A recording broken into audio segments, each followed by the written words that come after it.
In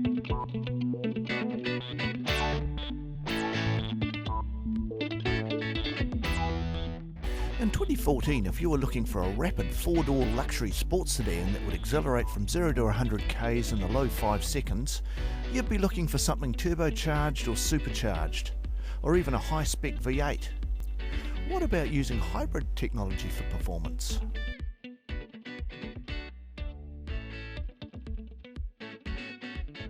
On paper, the car is quite impressive. 364 horsepower combined petrol and electric, massive 420 foot-pounds of torque.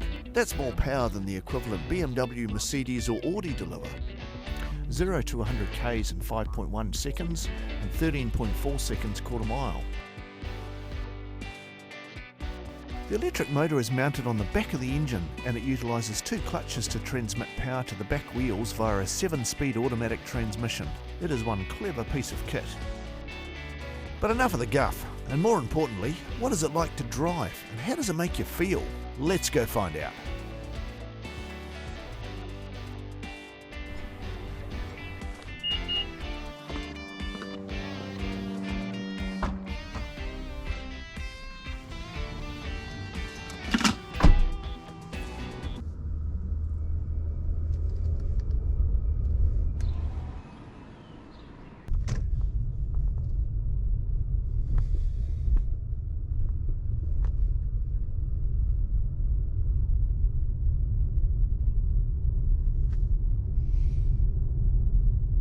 But when you really put your foot down, this happens.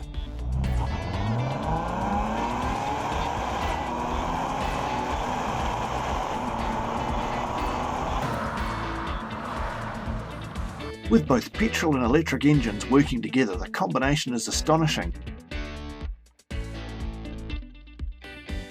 Point it to your favourite windy road and it doesn't make a wimp of itself either. It turns in really well and body roll is fairly minimal.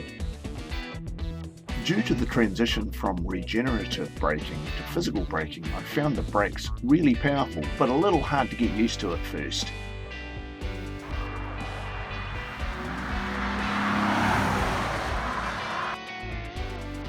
There doesn't seem to be a situation where you're wanting more power. The strong torque of the electric engine means you have instant power straight out of the corners, and the petrol engine comes alive at higher revs. And this all comes together in one seamless push of power. Despite the extra 100 plus kilos, it is considerably faster car than its non-hybrid model. The paddle shifters worked well, although with the car out of eco mode, the car was super responsive and I didn't feel the need to use them all that often. Any drawbacks? Road noise is a little higher than I'd like. It does ride a little bit firmer than maybe your German counterparts. To be fair, part of that was caused by low quality tyres that were fitted to this car.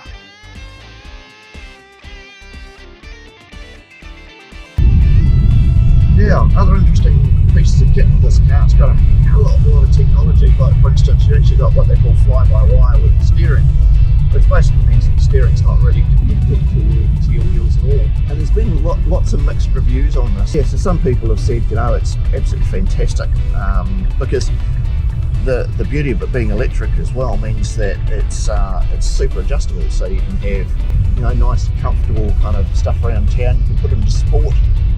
It tightens it up so it's actually firmer, and it also means that your lock from lock to lock is also decreased.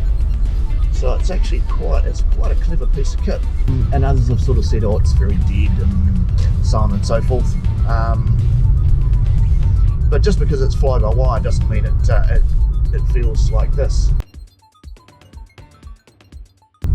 It's quite surprising. It really doesn't feel like any of those things. It actually does. Like, I think that the advantage of having the electric is the fact that you're not fighting the wheel as much. You know, that's an advantage and a disadvantage. Some people would say that it doesn't give you as much feedback and shit like that, but the reality is it's still quite nicely weighted.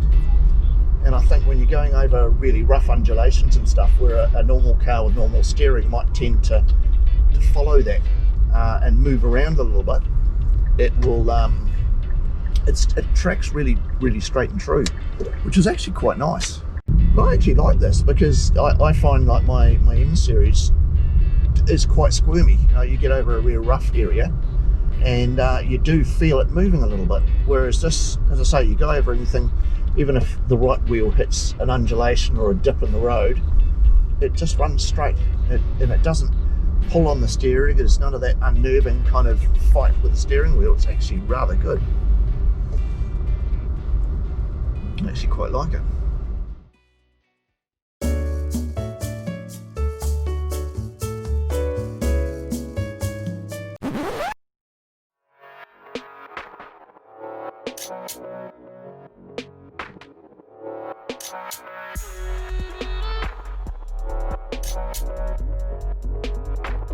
So it's an exhilarating drive, looks a bit like a Lexus, and it's actually quite pleasant on the eye.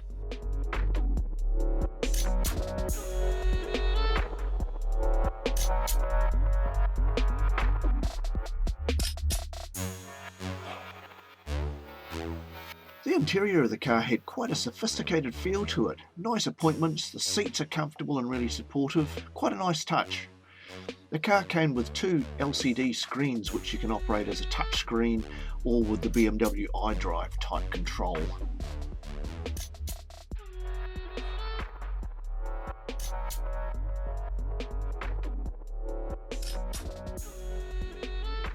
I actually quite liked the silver trim, which reminds me of a high-end audio grille, and the interior is finished to a high standard.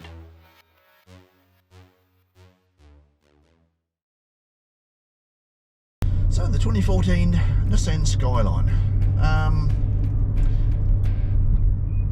I wish it sucked, but it actually just doesn't. It's actually really good. I am, as you know, I'm a bit of a Euro fan. This is Japanese and it's really good.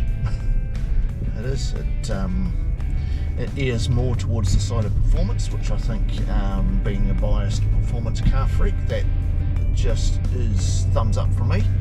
I love it. You can drive along on the batteries, and then just as soon as you just flick your foot down, it's started. The engine's going, and it's just seamless. There's at times there it's clicking in and out. The petrol's on, then it's not. When you button off, for instance, and it's seamless. It really is quite astonishing just how well it does all that stuff. The gearbox itself works beautifully. Like it works more like a manual. It's kind of unusual. It works more like a manual, yet it is an auto, and it kicks down and performs really quickly. A lot of automatics that you drive tend to be very lazy. You've really got to put your foot down to get it to do anything. If you're just driving along quietly, you really don't need to push the pedal down too hard for things to start moving really rapidly. The same thing with the power. You want to pass something, and you've just got the power to do it. It gives you that punch right from very low in the rev range all the way up, and that beautiful V6 sings. It's lovely, such a lovely drive. If I'm honest with you, the looks of the car, it is a good looking car. It does look very much like a Lexus, and look, there's still a very curvy, there's something quite angular and cool about the way the spoiler wraps around the front and the front of the car and the point of it and things. Some people have described the car as looking a little bit like a human face, and I guess it is. The lights are astonishing with a little kind of eyebrowy type stuff, things that the Euros have had, and different things like that. Even the rear tail lights are quite neat with the pattern that they have in them when you illuminate them.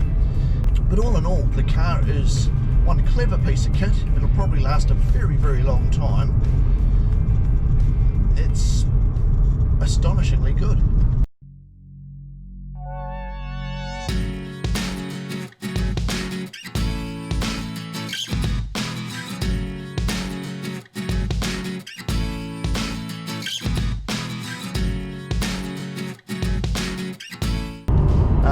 The reality is, I'm actually going quite fast.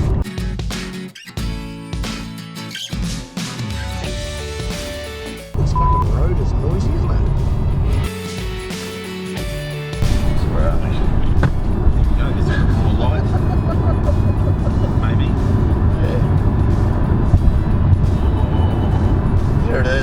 that was Phil's hand, by the way. Mate, it's a bit overexposed, isn't it? Oh, that's a little bit better.